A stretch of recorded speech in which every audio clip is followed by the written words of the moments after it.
Ô, Reinaldo, a carta do Bolsonaro em defesa da candidatura do Flávio viola, na prática, a determinação do ministro Alexandre de Moraes, segundo a qual o ex-presidente não pode usar as redes sociais. No entorno da Michelle, a avaliação é a de que os filhos de Bolsonaro estão dispostos a provocar a volta do pai para a prisão se isso beneficiar a campanha.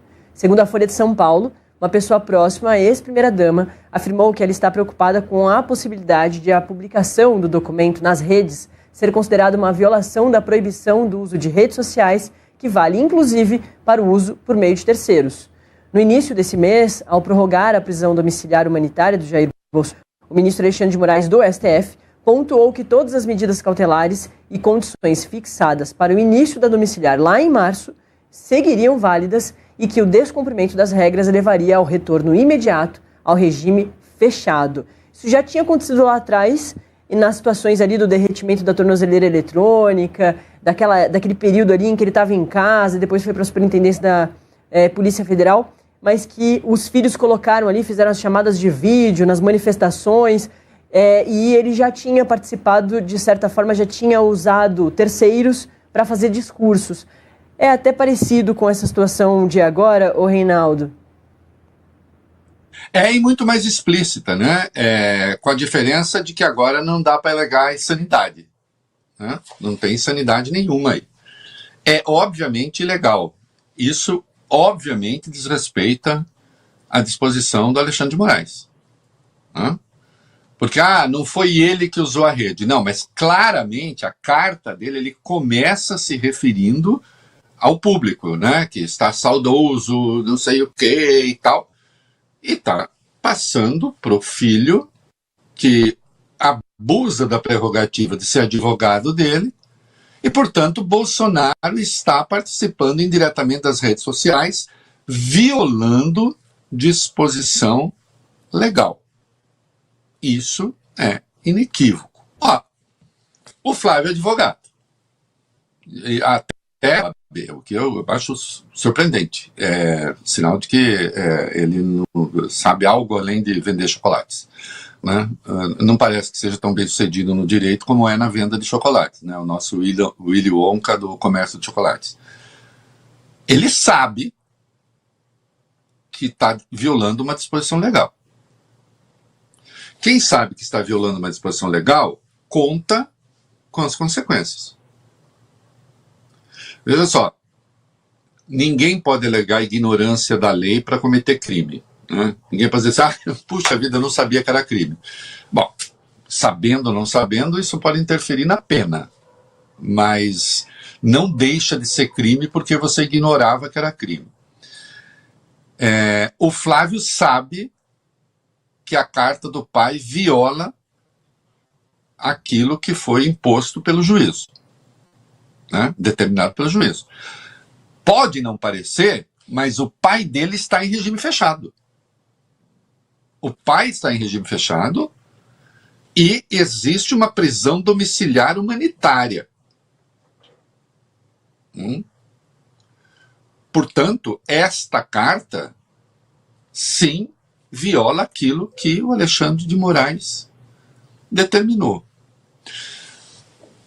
Pergunta evidente de resposta evidente. Se você sabe que está violando e se sabe que o custo dessa violação pode ser a volta do pai à cadeia, ele está ou não está contando com o retorno do pai à cadeia? Me parece que sim. Me parece que hoje a eventual volta do Bolsonaro para a prisão, tendo algumas dificuldades de saúde que ele tem, está nos projetos dos Bolsonaro, né?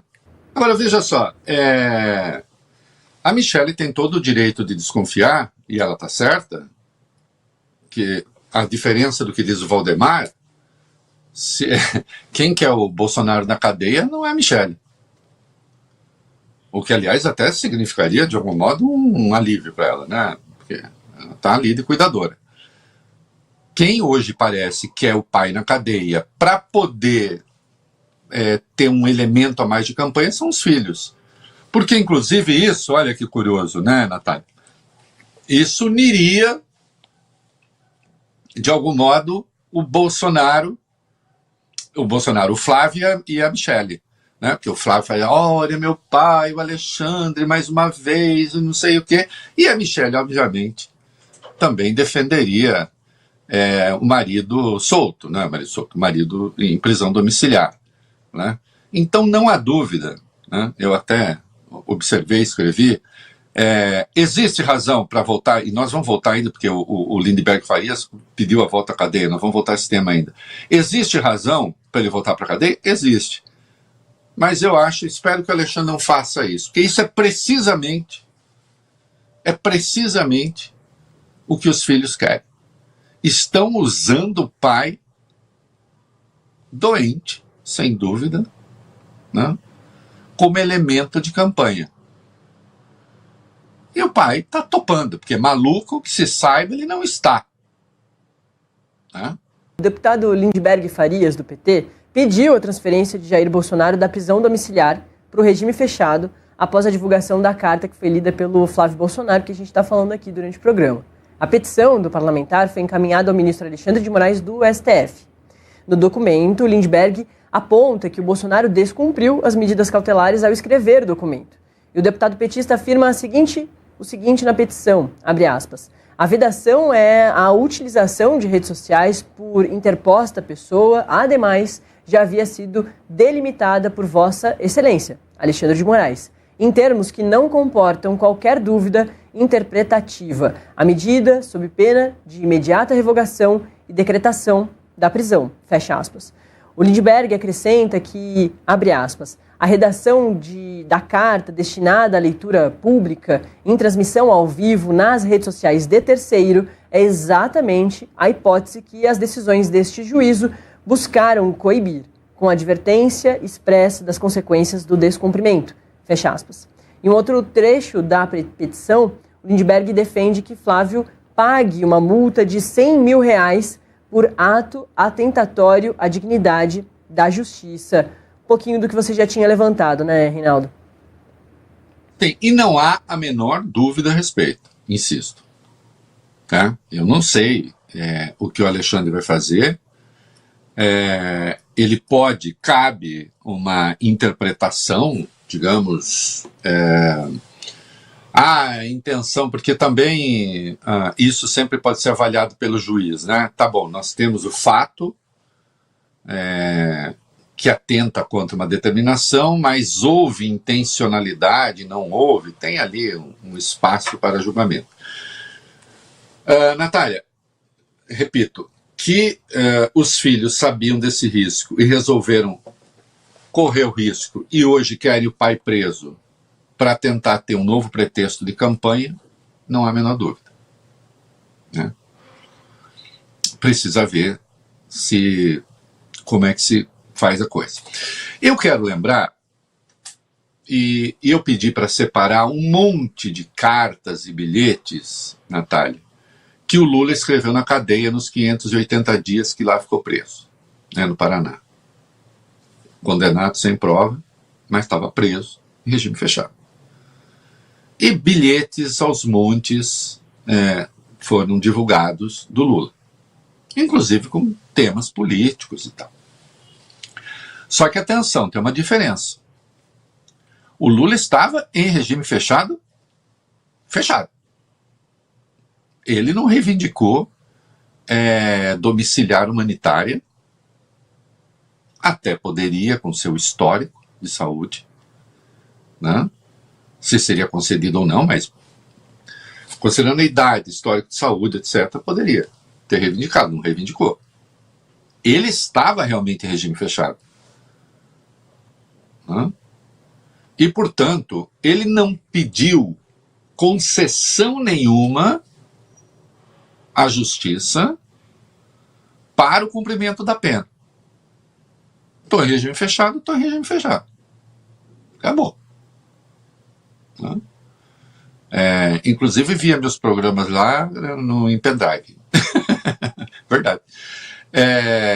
Portanto, programas antigos, né? Não, sem internet. O Bolsonaro não. o Bolsonaro pediu ao Alexandre de Moraes, olha, eu preciso da domiciliar, porque não sei o quê, e o Alexandre falou, tá bom, mas então nós vamos impor condições.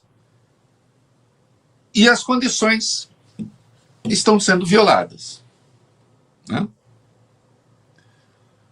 Me parece que de forma determinada, né? De forma determinada e com o objetivo de cavar uma volta à prisão, o que não deixa de ser pavoroso, né? Eu tenho brincado nos meus textos nas versões de clássicos da literatura, versões vivendas da Barra, né? Que é lá o condomínio da Zona Oeste do Rio, desses valentes lá atrás, né? Nada contra o povo do condomínio, é só uma brincadeira. Mas, assim, tem uma coisa aí, Irmãos Karamazov versão Vivendas da Barra, né? Esses filhos amam o pai? Não, esses filhos dependem do pai, mas eles o odeiam. Essa que é a verdade, né? Nós temos a carta ao pai, só que aí no caso a carta ao filho do Kafka, versão Vivendas da Barra, né? Também, né? Essa família impressionante, né? Até mesmo eu brinquei, o Mercador de Veneza, né? A Michelle é a Pórcia, aquela mulher que de algum modo desafiou e em certa medida venceu os homens, né? Venceu o terrível Shylock, né? Essa gente revisa os clássicos, mas sempre de uma maneira rebaixada. Na verdade, os clássicos sempre, de algum modo, dizem respeito a todos, né? Porque dizem respeito à alma humana e à conformação humana. No caso deles, sempre de uma maneira muito dramática, né? E triste, né? E triste, porque, olha, eu vou lhe contar uma coisa, nós vamos ver, esse povo desafia até, eu achava que o galego fosse só da Michelle, mas tem gente que já quer disputar o galego com a Michelle. Tem uma coisa assim, parece que não só, a internet nesses tempos de Copa diz que descobriu os héteros que se dizem neissexuais, né? E aí eu tô vendo agora que tem também os bolsos sexuais, o que para mim é uma imagem pavorosa, mas, enfim, gosto é gosto, né? Fazer o quê?